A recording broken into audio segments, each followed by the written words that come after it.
going on, MDF? Welcome to Mostly Dead Folks, viewers and listeners, the podcast about lives of the past and the way we keep them alive today. I'm your co-host, Joshua Stern. I'm Brian Dunn. And today we are going to be talking about something in honor of St. Patrick's Day. Everyone knows St. Patrick's, although apparently I didn't know much about him, really. I just figured he was some Irish guy. Yeah. Shows how much I know. Brian's going to give us a little background there. But we're going to be looking at some lesser-known saints. There are tons and tons of patron saints, as I've just recently learned. So we were going to look at some of the lesser-known saints in honor of St. Patrick's Day and the way in which we can keep these lives that, to me, were largely, if not entirely unknown, and keep them alive today. But I will point out, we have a correction from our last episode that is coming out shortly. It's not going to let it go. I won't. Because, Brian has a lot of great factoids. I would say Brian blows my mind at least once a podcast. And he really blew my mind when he talked about a job interview that was going askew, but he was able to save it by dropping the factoid nugget that John C. Calhoun, apparently, according to Brian, his wife's name, what was his wife's name, Brian? I said her name was Fluoride. Fluoride, of course. The common name of fluoride. No, listen, people had strange names, right? I mean, today we have weird names that Elon Musk gives his kids, numbers and things. Maybe fluoride was reasonable. Well, it turns out, did a little research, and he was close. It wasn't fluoride, but she was French, and it was Floride, as in the French name for Florida, which to me may be a bit more sensible than fluoride. It sounds prettier. But we did a little research. So John Calhoun's wife was Floride Bonneau. But here's where it gets really interesting. Not Calhoun, but Colhoun. One letter difference. Yeah. Now, I am assuming she was probably one of the French Huguenots that made up a lot of that part of the country in South Carolina. But the fact that her maiden name is just one letter away from Calhoun, to me feels very odd. So she was Floride Bonneau. Floride Bonneau Colhoun. Calhoun. No, she dropped the she became Calhoun. I know, but you keep your maiden name sometimes. Not her. Not her. She just went Calhoun. Okay. Not hard, just draw the little line on the O. So we learned something new today, that fluoride was not actually a name, but you did get the job, right? I did get the job. So they must have, I don't know, they must have gone with it. Like, hey, wow, interesting. You know what I say? Keep fluoride in history and just take it out of our drinking water, right? There you go. There you go. Moving right along, Brian's going to give us a little background. So today we're going to be kind of looking at some lesser known saints, because off the top of your head, you've heard some common saints like St. Patrick's.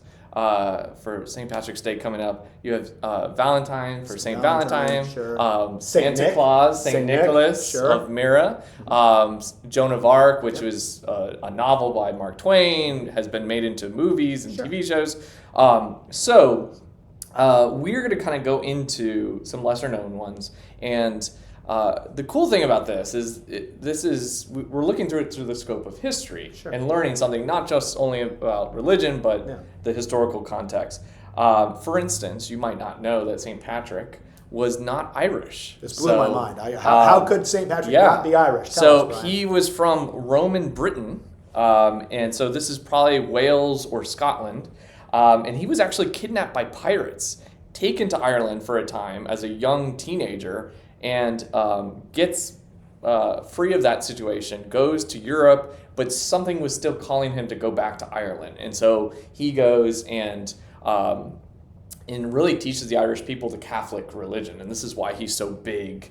But again, the idea of St. Patrick, surely he must have been Irish. This is like a guy from their homeland. He wasn't. He wasn't originally. So, but I will also say this little quick factoid about St. Patrick, that he would teach the Trinity, so the Father, the Son, and the Holy Spirit, by relating it to the shamrock. And so this is why a symbol of the Trinity, sometimes in jewelry or decorations in the house, the shamrock is there, and it was a kind of a simple way to relate to the Irish people back then. So, did the shamrock take on new significance after St. Patrick, or was the shamrock always a big part? I think the shamrock was kind of. I think it really becomes a symbol after St. Patrick, and it's now like if you go up to kids and say, okay, draw me something related to Ireland, they're gonna draw shamrocks and maybe a leprechaun or something like that. Sure, my people, we believe in the banshee and all these these folk tales. So. Y'all seen the leprechaun say, yeah, man? Yeah. Anybody? If you get that reference, you're of a certain age. That is the best. Y'all seen the leprechaun say, yeah?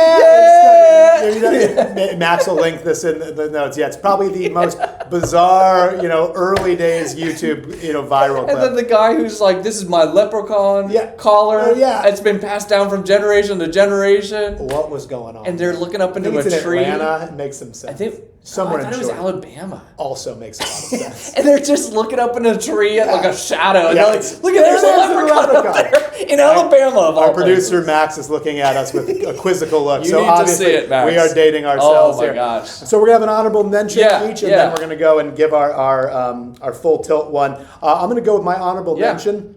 I'm going to go with John the Baptist. Okay. Now, this is a fairly well-known saint to I'll be honest, I had to dig really deep here. Brian has a big advantage here. I'm really playing off the back foot when it comes to saints. But Saint John the Baptist, John the Baptist, I was a big fan of just because of the story. He's this very close, compatriot of Jesus, and he ultimately gets decapitated.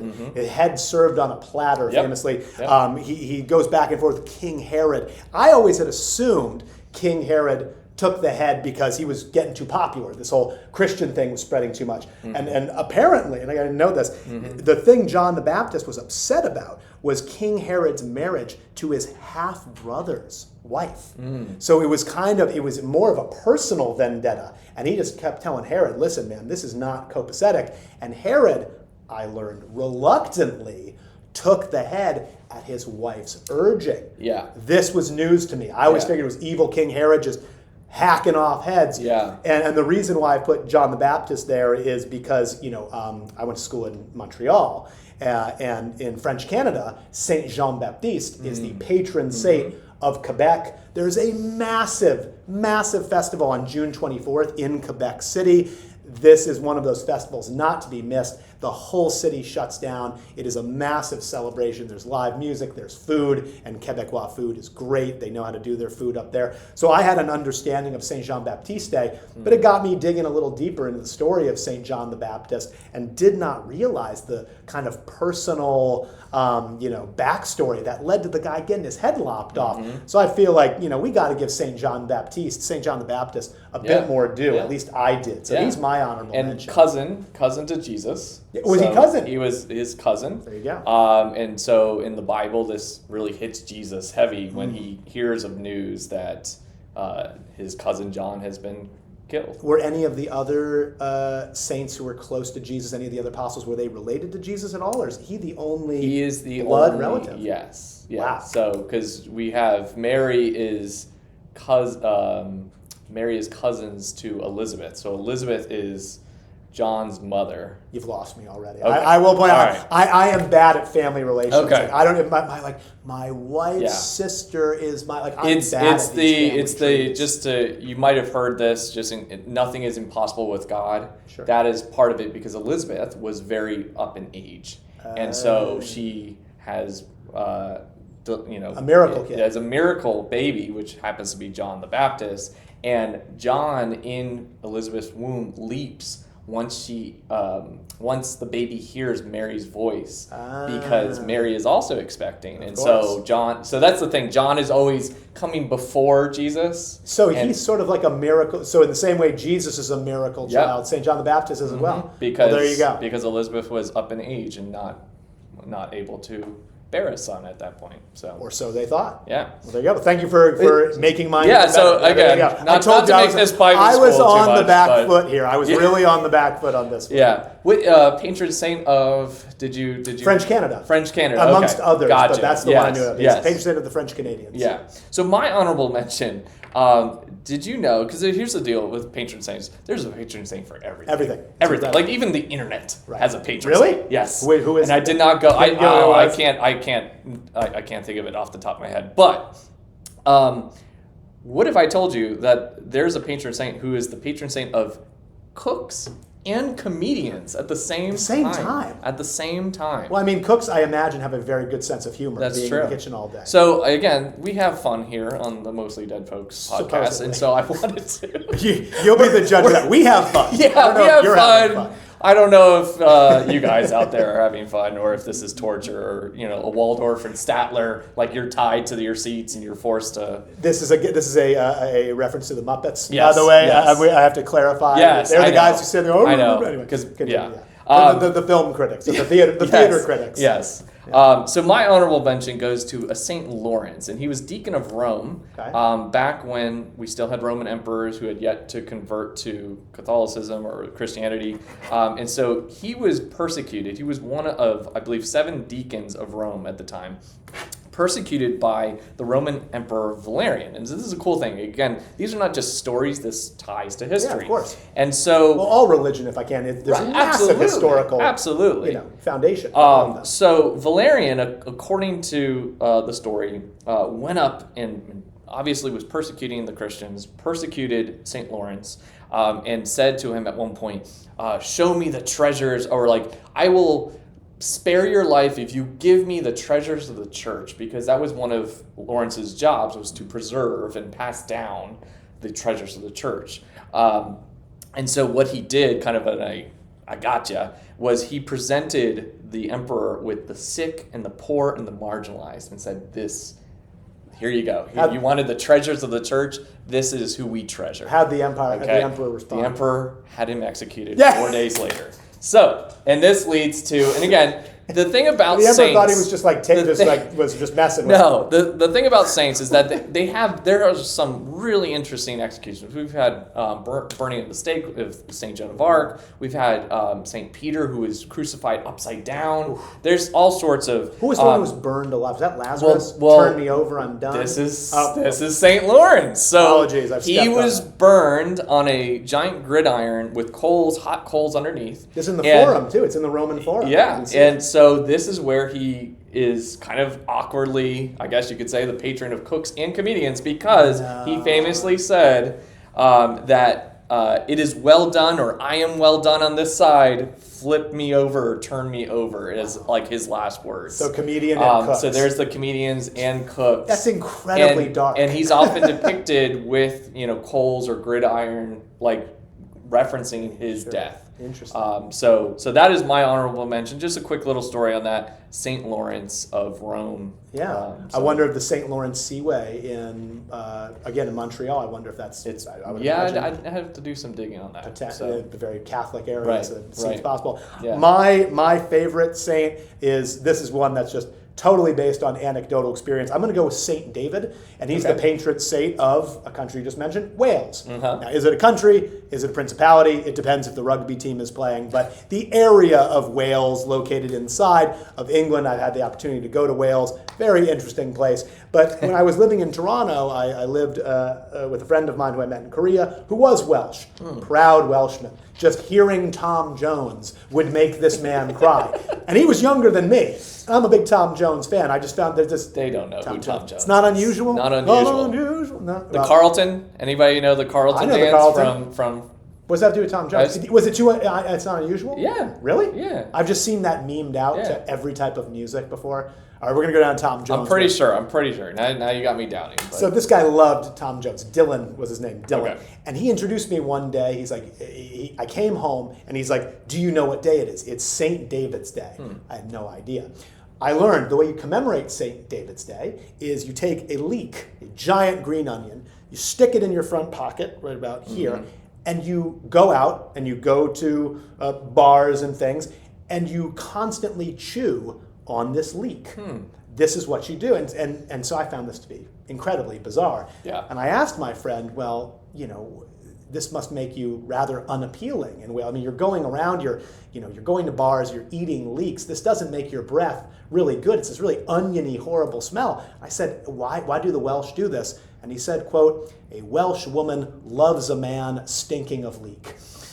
To me, it just, perhaps no saint's day, no ritual best describes an entire people like St. David's Day, eating leeks, singing Tom Jones, and celebrating, a lesser known and lesser heralded vegetable, the leek, with a lesser known and lesser heralded people, the Welsh. He can't be possibly, okay, so he's the patron saint of Wales? Wales, the entire Okay, anything else to that story? All I know is Welsh women love a man stinking a leak. So for me, that's your favorite. That's my saint. That's my favorite saint. I told you this was a bad idea. I warned you when you suggested this. This was a terrible idea. But anyway, Saint David. What did David do? I don't know. He was the patron saint of one of the Welsh patron saint of rugby. Potentially, look it up. I'm sure rugby's involved in some stretch of the imagination. I was going to go with Saint Gertrude also, who was the patron saint of the West Indies. Because if you go to cricket games in the West Indies, you'll see this icon of the who's born in Germany. Interesting. How she became the patron saint of West Indies. Was she a missionary? Maybe? Probably. Okay. Obviously, I told you this. I need to brush up on myself. Great. But anyway, I go with Saint David. So shout out to you, Dylan, and to all the Welsh people who are listening or watching at home. Oh, and fun fact about the Welsh real quick. They finally have the first ever Welsh word has been added to the Oxford English Dictionary, and it's cwtch. Cwtch. Cwtch. C-V-T-C-H. And it means cuddle. To have a cuddle. Oh. So the Welsh are very proud of the fact that they have a cwtch. There you go. So there's your Welsh content for the day. Oh. Take it away. Save us, Brian. All right.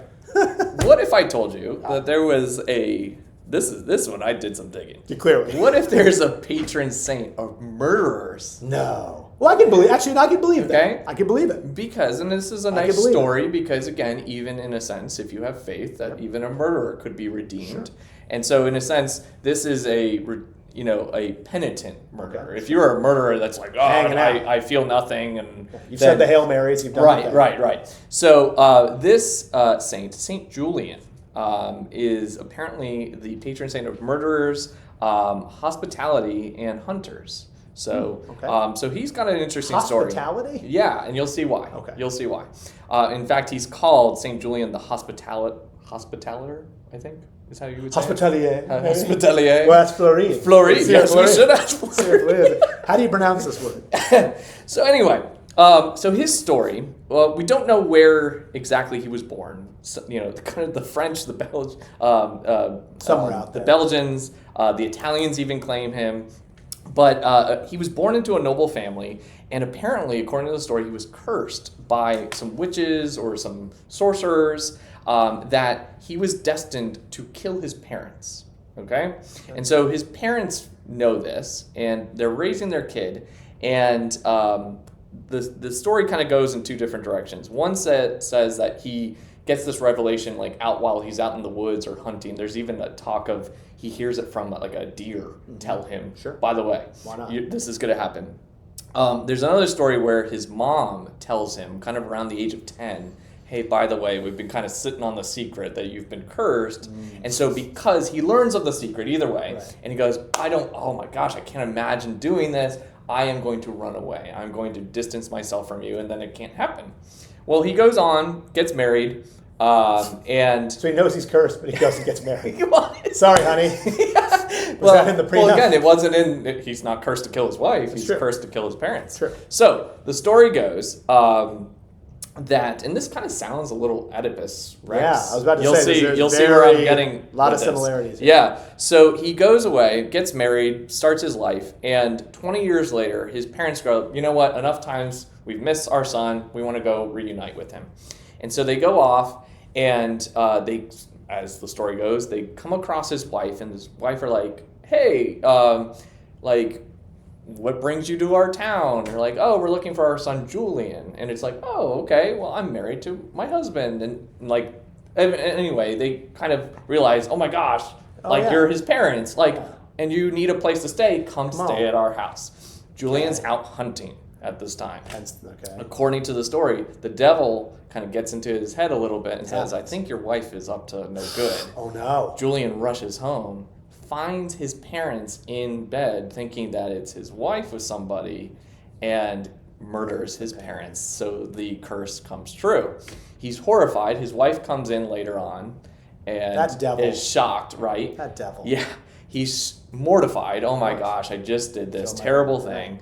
And so he goes on kind of like a pilgrimage to Rome to kind of go through penance and go through forgiveness. He ends up building, there's certain stories saying that he builds several hostels or hotels or even hospitals. Sure. But he builds one in particular for the sick and the travelers. Gotcha. And he says, oh, I'm going to be super welcoming to all these people until I can kind of get forgiveness from God. Well, his forgiveness from God, according to the story, comes when a leper comes to the inn. And again, if not you a don't know leprechaun, anything, kids. Not a leprechaun, but a leper. And so, leprosy, it causes, there's an illness that basically causes your fingers or you just rot. Rot away. Yeah, something causes you to literally fall rot apart, away. crumble. And so, back then, it was just you saw a leper, you had to like leave society. We don't want you kind of spreading your disease. Well, he apparently, according to the story, invites this leper in, and not only invites him in and gives him hospitality, hence the name, but even lets him sleep in his own bed. Which again, as a leper, that's a big like shock. Yeah. And according to the story, the leper turns out to be an angel. One story says it's Jesus himself, which if you see saints, like Saint Elizabeth of Hungary, for instance, has a similar story where it's a poor person that eventually transforms into Jesus. Sure. And that was a miracle of sorts. Gotcha. And so when this happened, Julian's like, finally, I have been forgiven by God. I did the right thing, and so in a sense, I did a terrible thing in the past. I'm penitent, sure. And then now I've corrected my life, and so that is why he is the patron saint of murderers. It wasn't quite as good as my St. David's story, but it's all right, I guess. Yeah. So anyway, you want to wrap up with a question? Let's do it. I get a question from the middle school. Here we go. All right. So this question comes from Jackie. All right, Jackie. And he wants to know what was the coolest. This might be hard for you. What was the coolest historical place you have ever visited?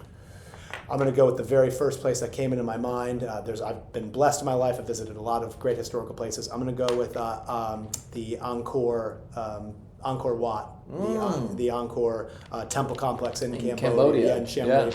That may be a bit of a cliche amongst Western tourists. I went there and it was so inspiring.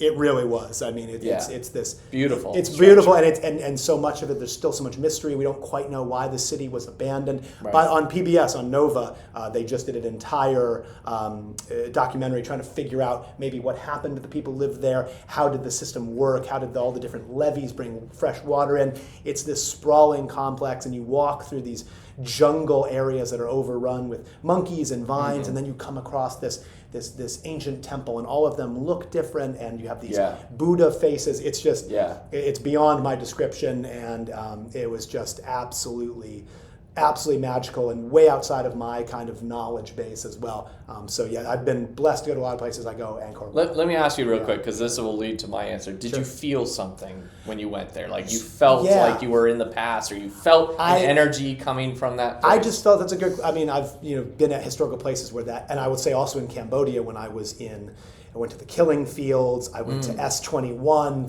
the torture facility. Boy, did I feel something there. Right. I think that has to do with just my own background, teaching these stories in my class on genocide. I had a bit of context, whereas with Angkor I had very little. Gotcha. So I didn't feel something in that sense, except I did feel an overwhelming sense of just awe and kind of that jaw-dropping feeling of just how long-lived humans are, and yet how short-lived or lived our own civilizations can be. Yeah. So I felt I was in awe, but also quietly kind of contemplating what this means for our own society. Because surely the citizens of Angkor believed their civilization could never fall, and yet it did. Yeah. I think probably I felt that more than anything else. But it was very beautiful structure. Majestic. Majestic. So, how about you? I would say off the top, and why I went with the feels is when I toured Gettysburg.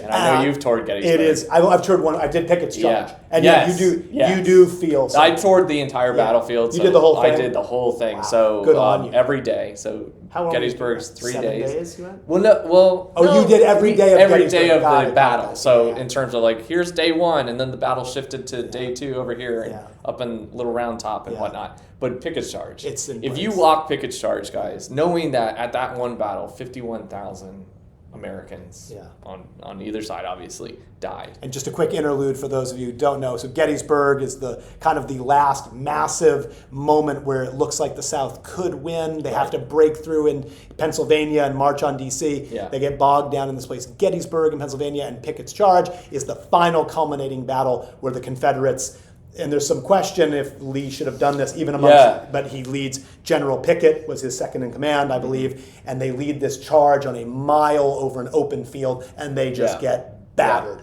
Ultimately, completely. Pickett was, his division had not fought yet. That's right. And so he brought Pickett's division up for that. They were fresh. They were fresh, exactly. And so that's, again, war strategy. James Longstreet was his second in command. Right. Thank you. And Longstreet was saying, Lee, this is suicide.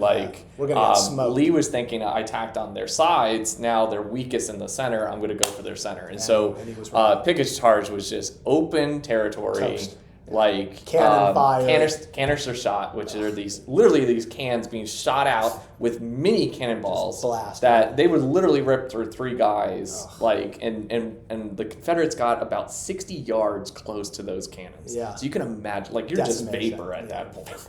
So, if you walk Pickett's charge, if you ever go to Gettysburg and you walk Pickett's charge, it's just an open field. And you can start it where Lee stood on his horse Traveler, and then walk all the way to the Union position, and you don't feel energy coming off of that grass still to this day, over 150 years later. Most definitely. You don't have a pulse. I'd say probably it's freaky. Gettysburg and Arlington Cemetery are probably they're probably the closest sort of holy ground we have in this country, in my view. Yeah. Well worth that. That's a great answer, Jackie. That is a great question. Yeah. So thank you, Jackie. I think that's all we have for this episode. Absolutely. You should watch the Oscars this coming Sunday. They'll be giving out some lame Oscar statue, which isn't nearly as cool as the Histy Award that you'll be catching up on when you hear when you see that episode. But have a great weekend, everyone. We'll be off for spring break next week, so a chance to catch up on the episodes that are going to be coming in. As always, we appreciate the questions, comments, subscriptions, and we appreciate your time and viewership or listenership.